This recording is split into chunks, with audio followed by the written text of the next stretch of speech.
El título de mi conferencia, Goya y la duquesa caprichosa, María Josefa de Pimentel, duquesa de Osuna, ven que he añadido una cursiva en la palabra caprichosa porque el título tiene, como seguramente hayan entendido, un doble o incluso un triple sentido, porque vamos a hablar durante la conferencia de dos personas, que son las que están aludidas en el título, que son por un lado Francisco de Goya, el gran pintor español del siglo XVIII, principios del siglo XIX, y por otro lado de María Josefa de Pimentel, la duquesa de Osuna, condesa duquesa de Benavente, que fue una de sus principales mecenas y uno de sus principales apoyos durante toda su vida. ¿Por qué estas dos personas? Bueno, pues porque como van a ir viendo durante la conferencia, a lo largo de la vida de Goya, la duquesa de Osuna fue un apoyo fundamental y al revés. A lo largo de la vida de la duquesa de Osuna, de esta mujer impresionante, fascinante, excéntrica, culta y a la vez polémica, como van a poder descubrir, o espero que puedan descubrir, Goya fue un apoyo fundamental y van a ver que sus vidas se fueron encardinando, una junto con la otra, desde finales del siglo XVIII hasta principios del siglo XIX, donde vamos a terminar. Y además la palabra caprichosa hace referencia, como también imagino que habrían podido averiguar, dilucidar, por un lado a los caprichos de Goya, lógicamente la serie de grabados que Goya realizó sobre los vicios de la población española, según él, a finales del siglo XVIII, pero también a ese calificativo que gran parte de sus amigos y gran parte de los aristócratas y personas que pudieron tratar con la duquesa siempre le aplicaron, que era el de caprichosa. No por casualidad construyó un palacio que se llama El Capricho, no es el de Gaudí, es el de la duquesa, como vamos a poder ver más adelante. Bueno, antes de nada ponerles un poco en antecedentes. Como bien dijo Noemí en la presentación, esta conferencia ha surgido precisamente por dos acontecimientos. En primer lugar, porque el museo tiene el privilegio de contar con una serie original de los caprichos de Goya, estas 80 láminas, aguafuerte y aguatinta sobre papel. Actualmente en el museo hay expuestas unas 40 aproximadamente en la Pinacoteca, no sé si conocen la exposición permanente, si no les recomiendo que la recorran tranquilamente para poder empaparse del arte español desde el siglo XV hasta el siglo XX, que es lo que abarca la colección. Saben que la colección del museo es la antigua colección de la entidad Caja España Duero, con lo cual abarca unas 5.000 obras de arte desde el siglo XV hasta finales del siglo XX, incluso hoy en día ya casi principios del siglo XXI, y los caprichos de Goya pues son una parte fundamental de esta colección. Están relacionados con la duquesa porque la duquesa fue la primera persona que los compró. La primera edición que se lanzó en España en aquella época, que Goya puso a la venta, como luego les comentaré, en circunstancias pues muy curiosas, la adquirió esta mujer, contra todo pronóstico y arriesgándose bastante porque pues eran unas obras de arte un poco polémicas, como luego se demostró. Y además por otra circunstancia fundamental, que es que en nuestro archivo histórico, en concreto en el Fondo de los Condes de Luna, pues conservamos un certificado de la partida de bautismo de esta mujer, de María Josefa de Pimentel, duquesa de Osuna. ¿Por qué? Pues porque, como dijo Noemí, María Josefa de Pimentel fue condesa de Luna. Aparte de los 1000 títulos que tuvo, como van a poder ver después, uno de ellos era el de 16ª condesa de Luna y por lo tanto este documento pues estaba en el archivo de la familia de los condes de Luna que ha llegado hasta nosotros. Con lo cual estas dos uniones con el museo, con León en este caso, de Goya, de la duquesa de Luna, son los que nos hacen estar hoy aquí. Bueno, vamos a empezar a hablar un poquito de ella, de esta mujer que, como les digo, es uno de los personajes pues, más fascinantes, interesantes y poliédricos casi de la historia de España, pero desde luego de la España del siglo XVIII. Y yo creo que una mujer que merece la pena conocer. En España somos muy poco dados a reivindicar nuestra historia, no hacemos series de televisión como Netflix ni nada de esto, pero si las hiciéramos sobre los duques de Osuna o sobre la España del siglo XVIII, les aseguro que sería un éxito tremendo, porque tienen todo lo que se puedan imaginar, solamente en la vida de esta mujer, tienen desde celos, conspiraciones políticas, amoríos, sexo, incluso drogas, alcohol, fiestas, todo lo que se les pueda pasar por la cabeza, pasó también por su devenir vital. Bueno, esta mujer que pueden ver aquí, pues tan orgullosa, altiva, presumida, retratada precisamente por nuestro otro protagonista de hoy, Francisco de Goya. Pues su nombre real era María Josefa de la Soledad Alonso Pimentel Tellez Girón, Borja y Centelles, Diego López de Zúñiga y Ponce de León. Esa es la primera parte de sus 20 apellidos aproximadamente, que no les he colocado todos en esta presentación porque les aburriría, pero tuvo una gran cantidad de apellidos porque tuvo una gran cantidad de títulos. De hecho, fue la segunda mujer con más títulos de la España del siglo XVIII, por encima incluso de la reina. La reina María Luisa, casada con Carlos IV, tenía menos títulos que ella. Solamente le superaba una mujer en toda España que tenía más títulos nobiliarios, que seguro que han adivinado, que era la duquesa de Alba, exactamente, Teresa Cayetana, que fue no solamente amiga, sino sobre todo rival en aquella época. Deténganse un momentito a mirar los títulos que tenía esta mujer porque es realmente impresionante. Les he señalado los más importantes, los de condesa y duquesa, pero pues era doblemente princesa, princesa en Cerdeña, princesa en Italia, era marquesa, vizcondesa, es decir, bueno, podríamos estar aquí prácticamente toda la tarde hablando de sus títulos nobiliarios. Si conocen un poquito la jerarquía de la nobleza española, es algo muy interesante y les aseguro que muy útil si se dedican a, bueno, o les gusta por lo menos la pintura o el arte de esta época, podrán ver que la duquesa de Osuna pues ostentaba los mayores títulos dentro de la nobleza española de la época, porque, bueno, lógicamente a la cabeza del todo estaba el emperador, le seguía el rey, después del rey estaría el príncipe o la princesa, que no figura en este pictograma, el infante o la infanta, que saben que son los segundones, los que no son herederos, e inmediatamente después, es decir, el número uno de los nobles eran los duques, en este caso la duquesa, después vendrían los marqueses, los condes, los vizcondes y los varones, como la baronesa Thyssen. Y después de los varones estarían los señores, que tampoco vienen en este pictograma, pero que sería el estadio más bajo de nobleza. En nuestro caso, a la señora duquesa de Osuna, pues le correspondía el título mayor de todos, el que pueden ver en esta corona que le he colocado, que es el de duquesa, pero sí que es cierto que tendría que disculparme con ella, porque no le gustaba nada que la llamaran duquesa de Osuna. Y esto es muy representativo de cómo era su personalidad y su carácter. ¿Por qué? Pues porque el título de ducado de Osuna, de duquesa de Osuna, lo heredó de su marido. No lo heredó, sino que lo recibió de su marido, que era el noveno duque de Osuna. En realidad, su título por derecho propio, el que le transmitieron sus padres, era el de condesa duquesa de Benavente. Y ella era una mujer pues muy libre, muy independiente, lo que hoy en día llamaríamos feminista. De aquellas no existía el feminismo, pero si existiera seguramente no le hubiera importado nada adjudicarse ese apelativo, y no le gustaba nada que la conocieran por el título de su marido. Ella quería ser conocida como condesa duquesa de Benavente, que era el título que le correspondía por derecho propio. De hecho, hay una anécdota muy curiosa que dice que debió tener un pequeño enfrentamiento con Goya, con Francisco de Goya, porque Goya la llamaba la Peñafiel. La Peñafiel porque era también marquesa de Peñafiel por parte de marido. Su marido era marqués de Peñafiel y Goya la llamaba, no sabemos si despectiva o cariñosamente, queremos imaginar que cariñosamente, la Peñafiel. De hecho, decía que iba a cazar con ella. Que imagínense una mujer del siglo XVIII cazando con un hombre que es Goya, y además, como sabemos que cazaba ella, montada a caballo, porque sabemos que era una gran amazona, con lo cual, pues esto ya imagino que les dará pues una perspectiva bastante ajustada de cómo era esta aristócrata. Bueno, como les decía, la duquesa de Osuna pues, era una de las principales mujeres de la España de la época,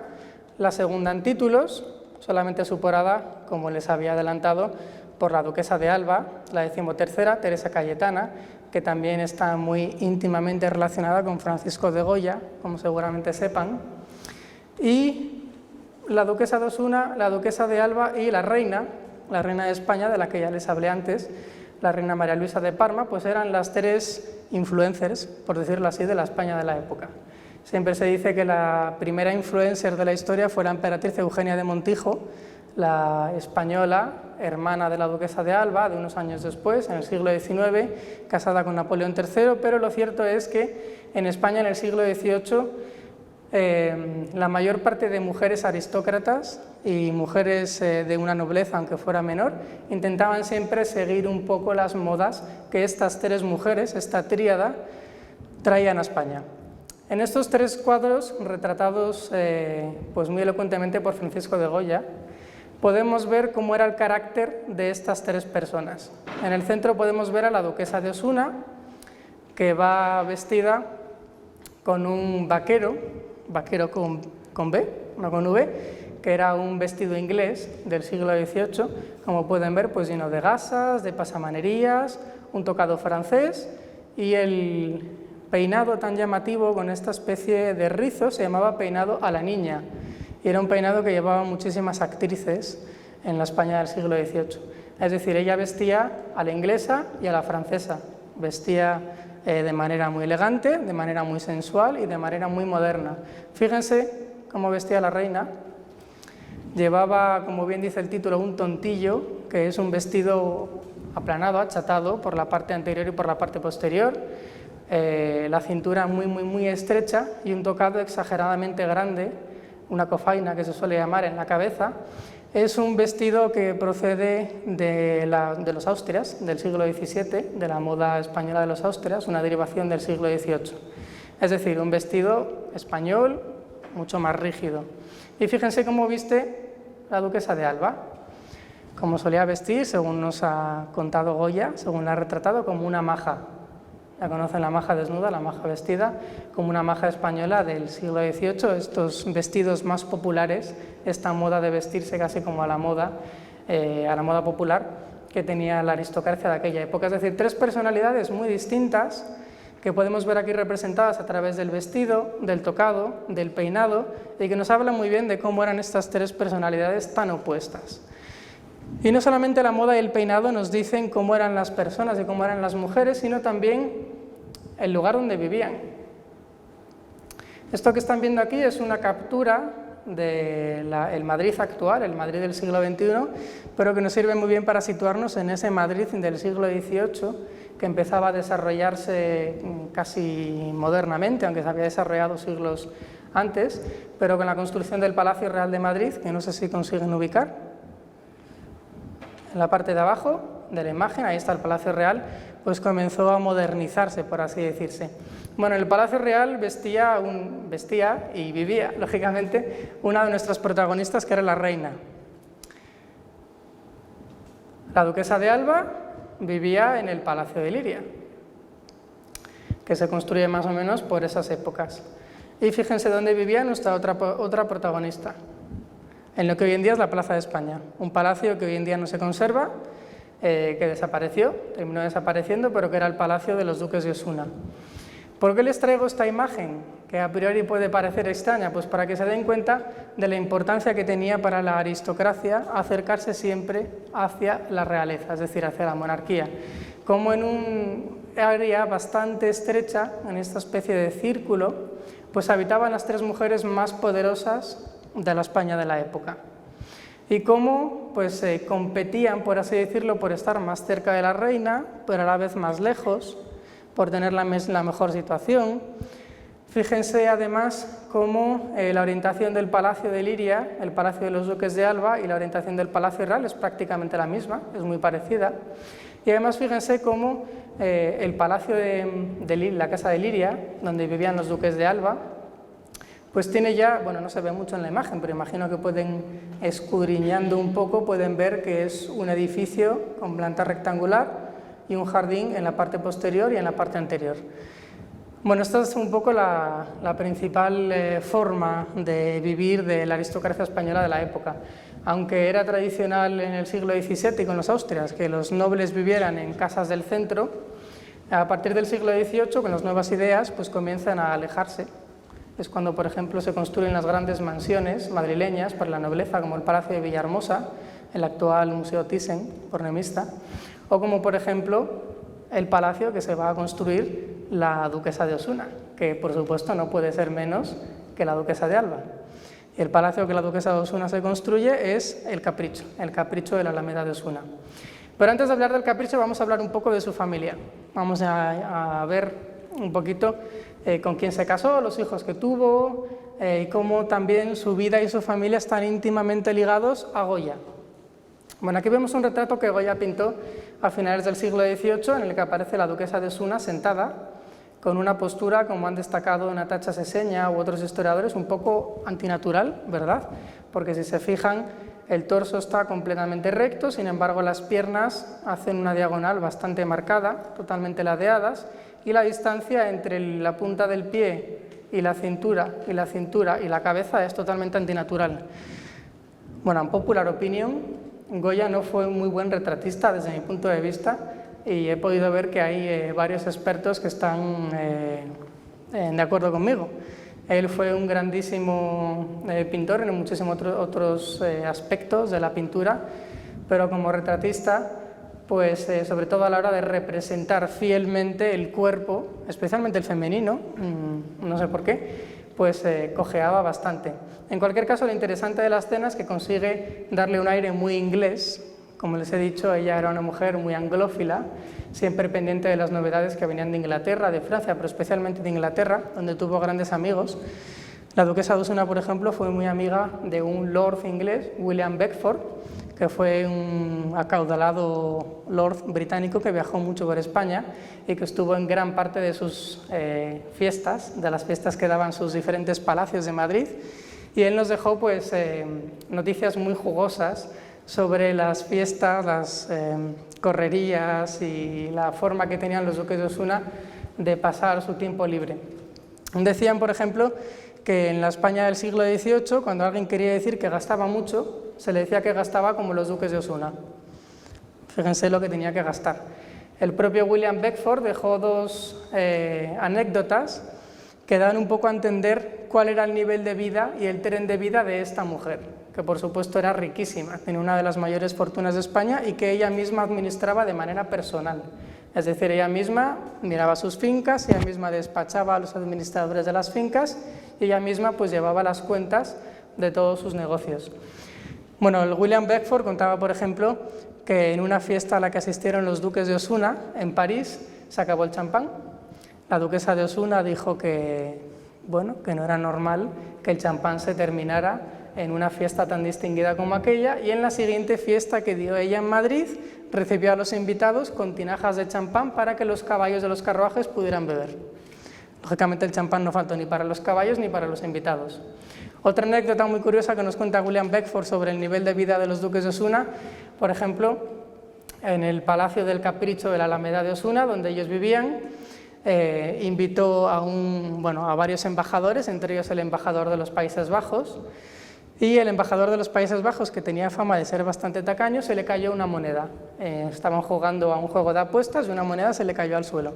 Se agachó para intentar recogerla y, como estaba bastante oscura la estancia, la duquesa de Osuna encendió un taco de billetes para darle luz. Con lo cual,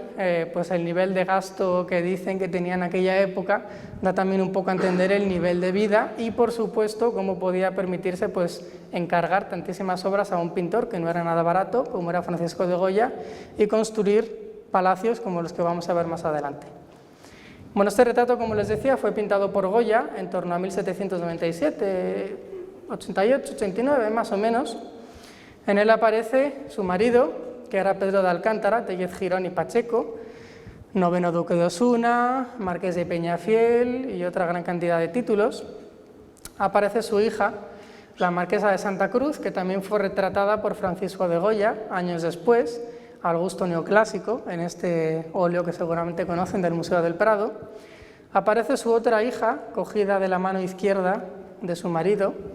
que fue nuevamente, sorpresa, retratada por Goya años después, cuando se casó con el duque de Abrantes. Las dos, tanto la marquesa de Santa Cruz como la duquesa de Abrantes, fueron grandes melómanas, grandes admiradoras de la música, amantes de la música como su madre, y por ello Goya pues, las representa o bien con partituras o bien con instrumentos musicales. Los hijos, en este caso, por ejemplo, aquí vemos a Francisco de Borja. Francisco de Borja fue un político y militar español muy importante, fue el heredero del ducado de Osuna, es decir, fue el 10º duque de Osuna, y fue un personaje pues, muy interesante para la política de la época y sobre todo muy elocuente de lo que era esta familia, porque recibió una educación muy liberal y de hecho él, cuando se hizo mayor, estuvo en las Cortes de Cádiz en 1812, firmó de su puño y letra una declaración por la cual decía ser antes ciudadano que noble y por la cual admitía renunciar a sus títulos y a sus privilegios si así lo requería la nueva Constitución española, aunque eso finalmente saben que nunca llegó a pasar. Y siempre apoyó el liberalismo y el constitucionalismo. De hecho, durante una época estuvo exiliado por Fernando VII por ser liberal. Fíjense que estamos hablando de la segunda familia más poderosa de la aristocracia española y da una educación liberal a sus hijos, con lo cual pues piensen las ideas tan adelantadas que tenían en aquella época. Y su otro hijo, este personaje que vemos aquí, que tiene en sus manos un cochecito, esta especie de juguete, este fue Pedro de Alcántara, como su padre, y fue también un político liberal, también estuvo exiliado, como su hermano, por Fernando VII, y a su vuelta a España se convirtió en uno de los primeros directores del Museo del Prado. Director del Museo del Prado, director de la Real Academia de Bellas Artes de San Fernando y académico de la Real Academia de la Historia. Grandísimo mecenas, formó una de las grandes colecciones también de pintura de aquella época y también se dedicó a recopilar gran parte de la colección de sus padres. Bueno, es una colección muy rica. Ya se pueden imaginar que la aristocracia de aquella época, pues lógicamente no escatimaba ningún tipo de gasto en coleccionar pintura, en coleccionar arte. ¿Por qué? Pues en primer lugar, porque el arte es poder, como bien saben ustedes. Tener pintura es símbolo de prestigio, es símbolo de que tienes dinero y sobre todo es símbolo de tener algo prácticamente inmaterial, algo que no muchas personas pueden comprender y que solamente una serie de personas pueden llegar a ello. Y además, pintura, en el caso de esta familia tan culta y tan ilustrada, sencillamente porque les gustaba, porque fueron unos grandísimos admiradores de las artes, no solamente de la pintura, sino también de la música, de la literatura, como vamos a ver después, y de hecho pues tuvieron una gran cantidad de obras, en concreto de Francisco de Goya, hasta 22, como pueden ver en la pantalla, 22 obras de Goya. Gran parte de ellas se conservan hoy en día en diferentes museos, la mayor parte en España, también en Inglaterra o incluso en Australia, y otras obras están en paradero desconocido. Le encargaron, por ejemplo, a Goya, cuando todavía era un joven pintor, cuando todavía no era muy famoso, varias escenas campestres para decorar el palacio de la Alameda de Osuna. Por ejemplo, esas escenas que pueden ver aquí, que hacen referencia algunas a las diferentes estaciones del año, otras a escenas pues, de la vida cotidiana de los campesinos de aquella época, sí es cierto que un poco idealizada, como en la mayor parte de la pintura de aquella época. Ven, por ejemplo, temas muy recurrentes en la pintura de Goya, como los columpios, estas diversiones de la aristocracia o de las clases de aquella época, como la cucaña, que aparece en otras obras del pintor. Y estas escenas campestres para el capricho estuvieron colocadas en la biblioteca y en el comedor del Palacio de los Duques de Osuna. Pero sin duda las más importantes y las más interesantes, y desde luego las que más nos pueden hablar de la personalidad de la Duquesa de Osuna, son las 6 escenas de brujas que realizó Goya también para su palacio, para el Palacio de la Duquesa. Bueno, estas escenas de brujas o de brujerías no estaban destinadas a las zonas públicas, no estaban destinadas al comedor, en el que se realizaban los grandes banquetes, ni estaban realizadas a la biblioteca, sino que estaban destinadas al estudio personal de la duquesa, al gabinete. Y piensen lo que significa que la duquesa, una mujer, en la España del siglo XVIII, tuviera un estudio, tuviera un gabinete. Eso quiere decir que era una mujer culta, que tenía sus propios libros, que tenía sus colecciones, posiblemente tuviera sus medallas, sus monedas, sus cosas de valor, ahí redactaría sus cartas. Dicen que también escribía, que le gustaba escribir, especialmente poesía, aunque no conocemos estas poesías porque no han llegado hasta nosotros, o yo desde luego no las conozco. Sí que dicen algunos de sus amigos, como Jovellanos o Leandro Fernández de Moratín, que le gustaba dedicar parte de su tiempo a escribir poesía. Bueno, pues estas escenas de brujerías que Goya pinta para su estudio son muy interesantes por varios motivos. En primer lugar, porque piensen que estamos en la España de la Ilustración, de las luces, es decir, la España de la razón por encima del sentimiento. Bueno, ya conocen Rousseau, Voltaire, todos los ilustrados franceses, todas las ideas políticas, intelectuales que llegan mayoritariamente desde Francia, aunque en España ya había habido unos antecedentes muy importantes con José Cadalso y otros autores. Y por lo tanto, pues pintar escenas de brujerías, escenas en las que aparece lo fantasmagórico, lo paranormal, lo que está fuera de los sentidos, lo que está fuera de la razón, lo que no tiene prácticamente explicación, pues parece un poco contradictorio, sobre todo si estamos hablando de una personalidad, de una mujer ilustrada, una mujer francesa, una francesada, que viste a la moda inglesa, que viste a la moda francesa y que siempre defiende el liberalismo. Y además son interesantes porque marcan un antes y un después en el devenir de Goya. Goya, que como saben, pues había dedicado durante su juventud a hacer cartones para tapices, para adornar los palacios reales, con esas escenas campestres que habíamos visto, escenas bucólicas, en las cuales pues, muestra casi de manera un poco frívola los divertimentos del campesinado, incluso de la aristocracia. De repente se pone a pintar este tipo de escenas tan oscuras, en las que, como lo decía, ya no hay personajes de la vida cotidiana, ya no hay temas amables, ya no hay razón, sino que lo que tenemos son pues, machos cabríos, brujas, cadáveres de niños, personas cubiertas con mantas, personajes voladores con estos sanbenitos o estos gorros que decían que llevaban estos personajes de la brujería del siglo XVIII, y sobre todo los asnos que van a aparecer después en los Caprichos y en otras obras de Goya. Bueno, el sentido de estas pinturas todavía está por aclarar. Se han estudiado mucho, pero no se ha llegado todavía a un consenso, a un acuerdo de qué quería realmente Goya demostrar o explicar con estas obras. Hay algunos estudiosos de la brujería en España en el siglo XVIII y en particular de la obra de Goya,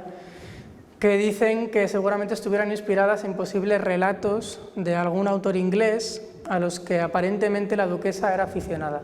Sabemos que recibía libros de Inglaterra, que leía en inglés, leía en francés y leía en italiano, y saben que en Inglaterra, pues lo que hoy en día llamamos romanticismo, surge un poquito antes. Estamos en este ambiente prerromántico, al que también pertenece el inglés del que antes les hablaba, William Beckford. De hecho, William Beckford tiene, aunque él murió a principios del siglo XIX y vivió gran parte de su vida a finales del siglo XVIII, tiene una frase que yo creo que es muy representativa de lo que significa el romanticismo, o por lo menos el prerromanticismo de esta época, que no me voy a resistir a leérsela, porque, como les digo, pues es representativa de lo que es este ambiente que también representan estas brujerías. William Beckford llegó a decir que temía que no haya nada bueno en este mundo ni en esta vida, si no es componer arias, erigir torres, proyectar jardines, hacer colecciones de muebles japoneses y escribir relatos de viajes de China o de la Luna. Es decir, ya estamos viendo este escapismo, esta obsesión por ir a otros sitios, ir a otras culturas, a China, en este caso, bueno, llega casi hasta la Luna, es decir, los fenómenos paranormales, que empiezan a aparecer también en España en aquella época y que aparecen curiosamente pues en este mismo círculo de intelectuales. Beckford, la duquesa de Osuna, Goya, los escritos ingleses, todo ello en un mismo círculo, no sé si consigo explicarme, que se cierra todo ello en el palacio que tenían los duques de Osuna a las afueras de Madrid, que era la Alameda del Capricho, que es precisamente el tema del que vamos a hablar ahora, muy brevemente. Bueno, ya les he hablado de este palacio en el que vivían los duques y que ellos deciden construir a partir de 1787, más o menos, finales del siglo XVIII, un poco como respuesta a los duques de Alba, un poco como respuesta también a la monarquía, a los reyes, con los que tenían una relación cordial, amistosa, pero no exenta de rivalidad, como ya les expliqué antes, y también siguiendo la moda de la aristocracia española, que, como antes les decía, empieza a dejar los centros urbanos y empieza a marcharse a las afueras a construir pues villas suburbanas, como hacían los romanos en aquella época, pues se sigue haciendo igual. El mismo concepto de tener un palacio clasicista en el que esté rodeado de jardines jardines que son tematizados y que son convertidos casi en escenarios, en los que el juego, la fantasía y todo este tipo de referencias, como les decía, pues a China, a Japón, a culturas exóticas, a las brujas, pues toman protagonismo. Bueno, el Capricho de la Alameda de Osuna fue construido por unos arquitectos españoles, pero lo que me interesa sobre todo son los jardines que fueron diseñados por estos tres arquitectos que tienen en pantalla, esos tres paisajistas que eran franceses. Y a su respecto hay una anécdota muy interesante que tampoco me resisto a contarles, porque nos muestra también mucho cómo era su personalidad, cómo era esta mujer. Los jardines fueron empezados a diseñar por este personaje, Bouteloup, que se llamaba Eduardo, aunque no se lo crean. Tiene ese nombre francés porque su padre era un paisajista francés que había venido de Francia con los reyes españoles para poder diseñar, entre otros, pues las granjas de San Ildefonso en Segovia o el Campo del Moro, cerca del Palacio Real, Palacio de Oriente. Bueno, se casa con una española, tiene un hijo y al hijo pues le pone un nombre español, que es este personaje. Bueno, este personaje es contratado por la duquesa de Osuna, que desde el primer momento dirige personalmente y diseña las obras. Su marido en este caso queda un poco aparte, es ella la que desde el primer momento decide diseñar y construir estos jardines y este palacio. Como les digo, la duquesa contrata a este personaje y es el quien comienza a desarrollar el diseño, y comienza a desarrollarlo pues de manera muy clasicista, con parterres, con una geometría en la naturaleza pues muy francesa, como estaba de moda en aquella época. ¿Qué pasa? Que los reyes deciden volver a contratarle, a contar con sus servicios, le pagan más, por lo tanto él se marcha, deja los jardines a la mitad y deja un poco a la duquesa medio apantanada. La duquesa se busca a estos otros dos paisajistas, que estos sí que son franceses, les trae de Francia, Mulot y Provost, y en el contrato que firma con ellos les obliga a firmar que en ningún caso y bajo ninguna circunstancia la abandonarán para ir a trabajar con la monarquía, con los reyes. Es decir, ya está sentando un precedente, ya está diciendo, si vais a trabajar para mí, vais a trabajar para mí, pero no vais a trabajar con los reyes. Y por supuesto no van a trabajar tampoco para los duques de Alba. Es decir, es esta rivalidad de la que antes les hablaba, de estas tres familias poderosas que estaban siempre en una especie de guerra fría o de paz armada, aparentemente cordial, pero sobre todo rival. Bueno, en estos jardines pues ellos construyen una verdadera fantasía para lo que es el gusto de la España del siglo XVIII. No solamente en lo que a naturaleza se refiere, sino también en lo que a arquitectura se refiere. Esto que ven aquí a la izquierda, con esta fuentecita, es el palacio, que tenía 3 pisos en los cuales habitaban ellos. Ellos vivían prácticamente de continuo en este palacio, por lo cual pues tenían el comedor, el estudio que les he dicho antes, la biblioteca, espacios para el servicio y lo que solía tener un palacio nobiliario. Bueno, este palacio lamentablemente lleva cerrado una gran cantidad de años y ahora afortunadamente la Comunidad de Madrid, que es la propietaria, pues ha decidido a musealizarlo y se supone que el año que viene, en 2023, va a abrir como museo, como un museo dedicado a los duques de Osuna y al legado goyesco de Goya en relación con esta familia que, como han visto, pues es amplísimo. En torno al palacio principal y repartidos en torno a los jardines, que por cierto tienen forma de triángulo, pues se encuentran una serie de verdaderos caprichos arquitectónicos absolutamente deliciosos, como por ejemplo este que ven aquí, este edificio rodeado de árboles, que era lo que llamaban en aquella época el abejero. Como su nombre indica, pues era un edificio destinado a contener abejas, es decir, panales de abejas. En el centro, especie de edificio con planta circular, pues era una especie de rotonda cuya cúpula central, lástima que no tenga fotos, reproduce hexágonos, es decir, las formas que hacen las abejas, y tenía una escultura de Venus justo en el centro, todo ello con un entramado y un significado simbólico pues bastante complejo, que lamentablemente se perdió pocos años después de haber sido construido y que hace poquitos años Alicia Koplovich, la coleccionista y mecenas española, en una visita al palacio y a los jardines, quedó tan absolutamente enamorada y tan prendada de esta arquitectura que decidió donar una réplica. Así que allí tienen la réplica de la estatua de Venus gracias a Alicia Koplovich. Bueno, en el centro estaba, como les digo, la rotonda, y en estos dos cuerpos que ven a los lados, alargados, estaban los panales de las abejas, encastrados en las paredes y tapados, lógicamente, por cristales. ¿Cuál era la función? Pues la función era puramente, bueno, aparte de simbólica, lúdica. Se dice que la duquesa celebraba, sobre todo en primavera, que saben que es cuando las abejas tienen más actividad, celebraba meriendas en las cuales, pues imagino que les daría pan con mantequilla y miel, no lo sé, quiero creer, pero en los cuales los invitados, pues estaban invitados, valga la redundancia, a ver el laborioso trabajo de las abejas. Ya saben que las abejas pues tienen un significado también simbólico muy peculiar. Han sido utilizadas por una gran cantidad de arquitectos y de artistas, lo pueden descubrir si quieren en un libro de Juan Antonio Ramírez, que se titula La metáfora de la colmena, si no me equivoco, casi parecido a la película de Víctor Erice. Y en este libro, pues Juan Antonio Ramírez, el historiador del arte, hace un recorrido por cómo los arquitectos, de Gaudí a Le Corbusier, han utilizado el simbolismo apícola, es decir, han construido edificios parecidos a la forma en que las abejas construyen sus panales. Bueno, otras arquitecturas muy interesantes que construyó la duquesa de Osuna en sus jardines, por ejemplo, esta otra que ven aquí, abajo, esto que ven, aunque no lo parezca, pues era un salón de baile. Era un salón de baile muy grande, también de planta circular, en el cual pues, la duquesa ofrecía grandes bailes que decían las malas lenguas de la España del siglo XVIII que duraban hasta días enteros. Y esta otra construcción que ven aquí, que parece tan rústica, tan rural, rodeada de árboles, pues era lo que llamaban en aquella época la Casa de la Vieja, o la Casa de la Vieja del Campo. Era una construcción, como les digo, rústica, que pretendía imitar las arquitecturas populares de la España y especialmente de la Castilla del siglo XVIII, en el cual se decía que la duquesa tenía contratada a una pareja que vivía permanentemente como si fueran campesinos.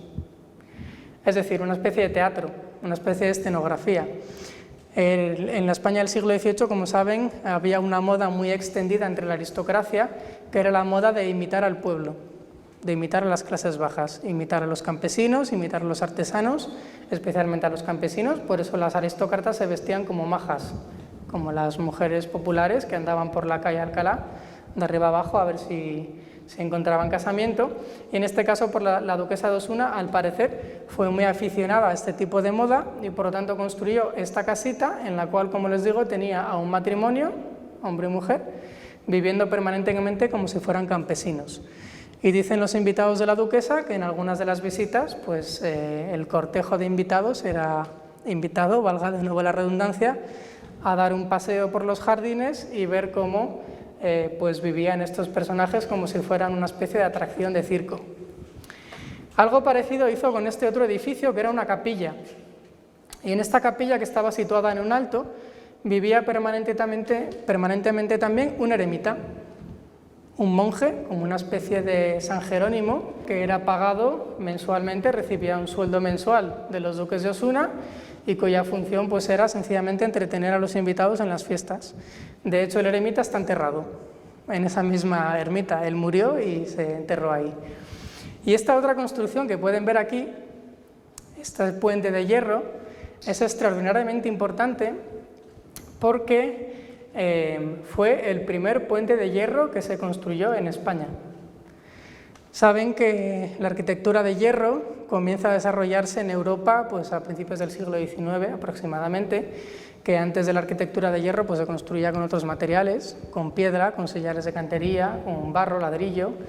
y el hierro pues, comienza a utilizarse en torno a principios del siglo XX. De hecho, este edificio, la Casa Botines, pues fue uno de los primeros edificios del noroeste de la península que tuvo una planta libre, es decir, un espacio amplio, como pueden ver en esta sala, un espacio amplio y diáfano conseguido precisamente gracias a la arquitectura del hierro, a estas columnas que están huecas por dentro, que son 28, de apenas 20 centímetros de diámetro, que consiguen, con su flexibilidad y con su resistencia, sostener todas las toneladas de los pisos de arriba. Bueno, pues este fue el primer puente de hierro que se construyó en España. y fue, casualidad o no, construido en el palacio, en los jardines de los duques de Osuna, seguramente por iniciativa de la duquesa. Es decir, la duquesa era una mujer que estaba perfectamente al tanto de las novedades que se estaban dando en toda Europa, desde Inglaterra hasta Alemania, pasando por Francia, por supuesto, y por todas las cortes europeas. Pero además la duquesa, como les dije antes, y ya con esto voy a ir terminando, pues fue una grandísima melómana, una gran aficionada a la música y también una gran aficionada a la literatura. De hecho, tuvo una biblioteca que superaba los 60.000 volúmenes. Fíjense lo que son 60.000 volúmenes en la España del siglo XVIII. Es verdad que es el recuento que hizo su hijo, bueno, que hicieron sus hijos en el testamento cuando ellos murieron, es decir, fue la labor de acopio de toda una vida, pero 60.000 volúmenes para una vida entera son muchísimos volúmenes. Y además, la duquesa de Osuna tuvo el privilegio de tener la primera biblioteca pública de España, porque el palacio que tenían, como les he dicho, tenían 3 palacios. Uno era el que acabamos de ver, a las afueras de Madrid, en la Alameda del Capricho. Otro estaba en el entorno de la Plaza de España, como vimos antes, y tenían un tercer palacio que se conservó hasta principios del siglo XX, porque después pasó a depender de la familia real, y de hecho allí vivió pues, la hermana de Alfonso XIII hasta la Guerra Civil. Tenían un tercer palacio, como les digo, en la calle Mayor, la calle que comunica la Puerta del Sol con la Plaza Mayor de Madrid. Bueno, pues en ese palacio tenían originalmente su biblioteca hasta que la trasladaron a la Alameda y allí la abrieron a todo aquel madrileño que quisiera consultarla. No es una biblioteca pública como hoy en día porque no pertenecía al Estado, la titularidad era privada, pero una biblioteca abierta a cualquier persona, de cualquier tipo de condición, no solamente aristócratas, sino también estudiantes, artistas, sin ningún tipo de traba por dinero o por clase social. Y además, pues como les dije, fue una gran admiradora de la música. De hecho, mandó copiar partituras de Bach, de Mozart, de Rossini, de Haydn, de una gran cantidad de compositores europeos. Tuvo ella misma una orquesta, porque dentro del palacio de los duques de Osuna había un teatro donde se representaron obras de teatro y también se tocó música. Ella misma durante varios años tuvo una orquesta formada por 16 músicos, nada más y nada menos, a los que pagaba un salario mensual, y que en 1786, por ejemplo, sabemos que dirigió Boccherini, este personajillo tan gracioso que tenemos aquí, Luigi Boccherini, maestro italiano que vino a España pues traído un poco por la familia real y que pues nos dejó delicias como la música nocturna de las calles de Madrid u otras composiciones. A modo de curiosidad, si han visto la película Master and Commander, la de los piratas, los 2 barcos piratas enemigos que se enfrentan, al final de la película tocan una melodía con un violonchelo y es una melodía de Luigi Boccherini. Bueno, y ya para terminar, para rematar la conferencia, vamos a indagar un poquito más en la relación entre Goya, los caprichos de Goya y la duquesa de Osuna. Como les dije, la duquesa de Osuna fue la primera persona que le compró a Goya los caprichos. Saben que los caprichos son obra gráfica, con lo cual había diferentes tiradas, y Goya los puso a la venta, curiosamente, el 6 de febrero de 1799 en una tienda que estaba en la calle del Desengaño. Yo creo que la elección de la calle no fue casual, si conocen un poco la temática de los caprichos, porque precisamente los caprichos pues, nos muestran este desengaño de Goya con respecto de las ideas ilustradas. ¿Por qué les he traído esta imagen de esta obra que durante muchos años se atribuyó a El Bosco y que en los últimos años pues, se ha decidido que no es del Bosco, sino que es de un seguidor? Bueno, pues porque esta obra formaba parte de la colección de arte de los duques de Osuna y sabemos que estaba colgada en la biblioteca del Palacio de los Duques de Osuna. Y esta obra ha sido considerada como una de las posibles fuentes de inspiración para algunos de los personajes que aparecen en los caprichos de Goya. Fíjense, por ejemplo, en las similitudes que podemos apreciar entre esta especie de personajes monstruos alados de uno de los caprichos de Goya y esta cara monstruosa, este otro personajillo alado y con patas, o en fin, una gran cantidad de personajes. Si ampliáramos la imagen, como pueden hacer, porque la obra forma parte de la colección del Museo del Prado y pueden ampliarla hasta extremos casi imaginables, pues van a ver que las similitudes son realmente peculiares. Bueno, muchos historiadores del arte han puesto en relación estas dos obras y se cree que los caprichos de Goya pues pueden haber sido inspirados en parte por las estancias que el propio Goya haría en los palacios de los duques de Osuna. De ahí también que la duquesa de Osuna pues fuera su primera clienta, le comprara 2 ediciones originales. Bueno, los caprichos de Goya, como saben, y como les dije, son pues obra gráfica de Goya, que lanza en 1799, los pone a la venta, como les decía, el 6 de febrero y apenas el 6 de marzo, es decir, casi un mes después, los retira de la venta. Los quita y los guarda en su casa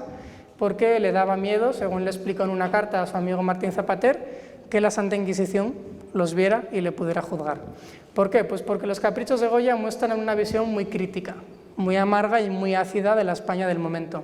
Como él decía, su intención era denunciar los vicios que tenía la España de la época, no solamente la nobleza y el clero, sino también las clases llanas, las clases populares. Y así es como Goya, por ejemplo, pues se mete con los matrimonios de conveniencia, por ejemplo, en este capricho que pueden ver aquí, que se titula El sí pronuncian y la mano alargan al primero que llega. Son unos versos de Leandro Fernández de Moratín, uno de los amigos de Goya y de la duquesa de Osuna. Se mete, por ejemplo, con la nobleza. Ven este capricho, que es un asno, perdón.